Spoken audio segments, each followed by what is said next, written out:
Hello everyone and welcome to my vlog, and today's video is gonna be very interesting because I'm going to share my experience of my life. I think this experience, this time period is a golden period of my life because I was living in a hostel.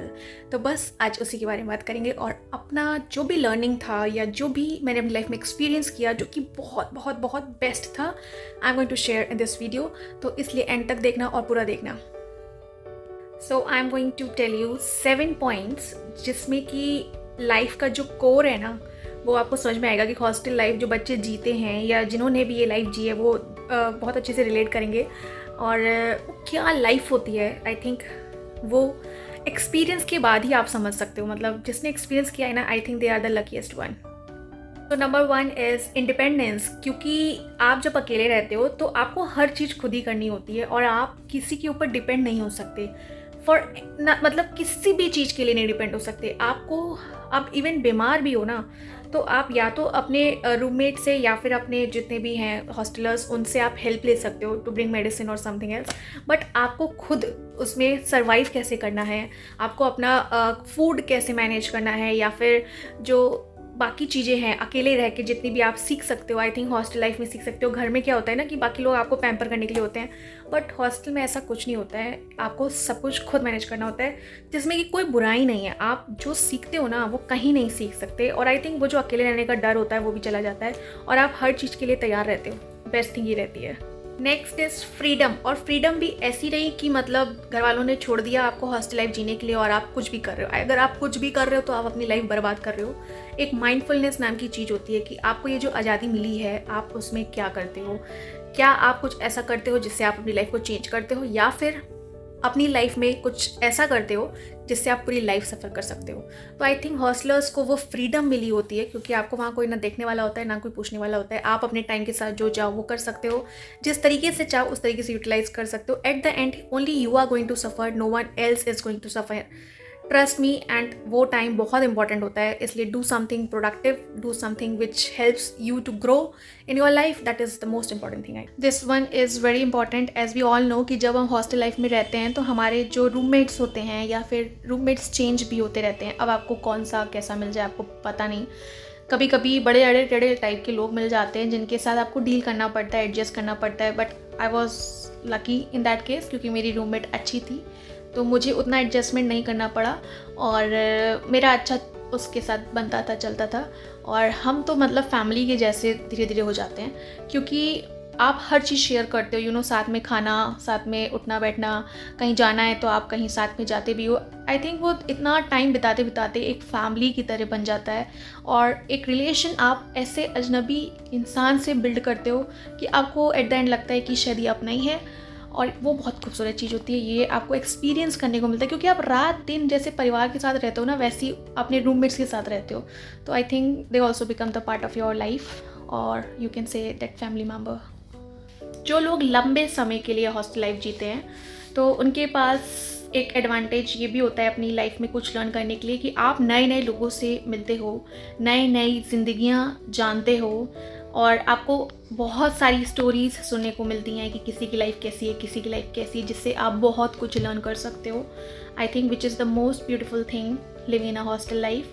क्योंकि आप घर में बैठ के अपने लोगों की ज़िंदगी के बारे में नहीं जान सकते जितना आप बाहर निकल के उन लोगों के बीच में रह के उनकी लाइफ के बारे में जान सकते हो और उनसे बहुत कुछ सीख सकते हो कि आपको अपनी लाइफ में क्या करना चाहिए और क्या नहीं करना चाहिए.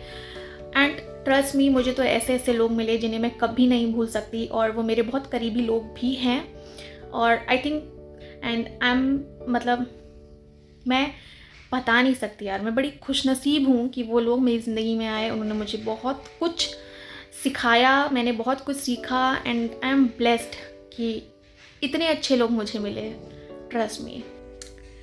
When you live alone, you need to manage everything by yourself only. तो आपको मनी मैनेजमेंट भी सीखने को मिलता है. अब जो लोग अर्निंग करने लगते हैं तो वो तो अपना मनी मैनेजमेंट संभालते हैं, बट जो लोग इनकेस नहीं करते हैं, उनके पेरेंट्स उनको देते हैं या उनके घर वाले गार्जियनशिप जो भी है, वो भी मनी मैनेजमेंट कहीं ना कहीं सीख जाते हैं. इसलिए क्योंकि उन्हें अपना मनी कहाँ पे करना है, किस तरीके से करना है, कहाँ कितना खर्चा करना है, ये बहुत डिपेंड करता है. सोचो मतलब कि आपको मंथली एक मिला बजट कि आपको उसी में पूरा खर्चा चलाना है तो आप ऐसा नहीं कर सकते कि एक साथ सारा पैसा उड़ा दो और फिर बाकी टाइम जो है रो या दूसरों से भीख मांगो। तो आपको ये सीखना पड़ता है धीरे धीरे कि आपको कितना पैसा कहाँ मतलब डालना है, और अगर पैसा जल्दी इनकेस खर्चा हो जाए ना तो कहीं कहीं कंजूसी भी करना हम सीखते हैं, क्योंकि हमें पता होता है कि अभी पैसा आने में टाइम है, तो तब तक हमें वो पैसा चलाना पड़ता है। इसलिए तो मनी मैनेजमेंट भी बड़ा अच्छा सीख सकते हो। जैसे जैसे ये जो पीछे आवाज़ आ रही है उसको इग्नोर करना। मेरे घर में एक बच्चा है जो कि बहुत शैतान है और रो रहा है, चिल्ला रहा है, इसलिए अगर आ रही है तो डिस्टर्बेंस हो रहा होगा, I am sorry for that, ignore करना, ठीक है।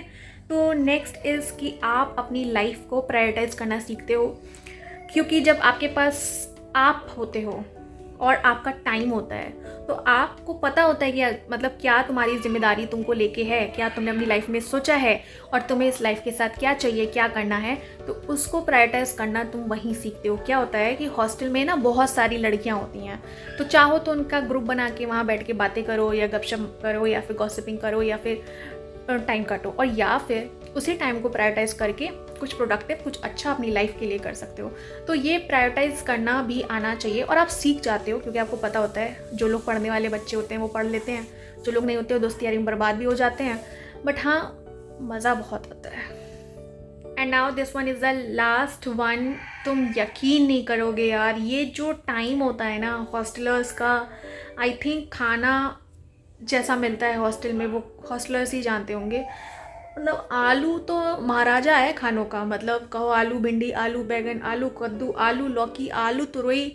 अरे यार मुझे आलू से नफ़रत हो चुकी थी जब मैं इस लाइफ में जीती थी, और मैं बहुत मतलब मैं बता नहीं सकती यार, उनका जहाँ बस चले वो वहाँ, कड़ी में भी बस चले तो आलू डाल के दे दें वो। तो उसको मैनेज करना और अपनी फूड क्रेविंग्स को कंट्रोल करना, और फिर मतलब खुद से कुक करना, अपना रूम खुद क्लीन करना, अपने कपड़े खुद क्लीन करना, ये सब आता हो चाहे ना आता हो बट सीखना पड़ता है, और उससे तुम टाइम से पहले बहुत कुछ अच्छा सीख जाते हो, और ख़ुद को कैसे संभालना है ये भी सीख जाते हो। इसलिए यू नो कि आपको कब क्या करना है और क्या नहीं।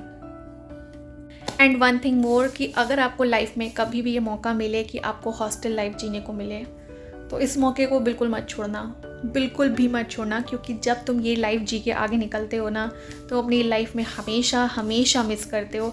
जितने भी हॉस्टलर्स हैं या जिन्होंने भी हॉस्टल लाइफ जी है उनसे पूछो कि ये ज़िंदगी कितनी खूबसूरत, कितनी सुकून भरी होती है, और आई थिंक ये सबकी लाइफ का गोल्डन पीरियड होता है हॉस्टल लाइफ जीना, और बहुत लोग का शेड ड्रीम भी होता है और होना भी चाहिए, क्योंकि जो आप इसमें इंजॉय करते हो ना, जो उधम काटते हो, जो ज़िंदगी जीते हो, वो शायद कभी नहीं जी सकते, किसी भी टाइम पीरियड में नहीं जी सकते। इसलिए hostel life is the best life I think. And एक टाइम तो मतलब एक बार मौका मिले तो बस एक्सपीरियंस ज़रूर करना। ओके, आई होप कि आपको ये छोटा सा चिट चैट अच्छा लगा हो। अगर अच्छा लगा हो तो दोबारा इस चैनल पे ज़रूर आइएगा। तब तक के लिए लाइक शेयर और सब्सक्राइब करे बिना बिल्कुल मत जाइएगा। बाय और अपना ख्याल रखिएगा।